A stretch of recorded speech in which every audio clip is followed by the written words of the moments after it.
सभापतिभ्यस्तभो नमः अस्मेभ्योस्तपतिभ्यस्तभो नमः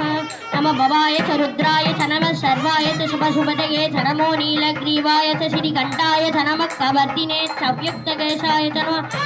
सहस्राक्षाय च धन्वने च नमो गिरिशाय च विविष्टाय च नमः नीडुष्टमाय च सुमते च नमो अश्वाय च वामनाय च नमः प्रगते च वशीयसे च नमो कृत्याय च संवृत्वने च नमो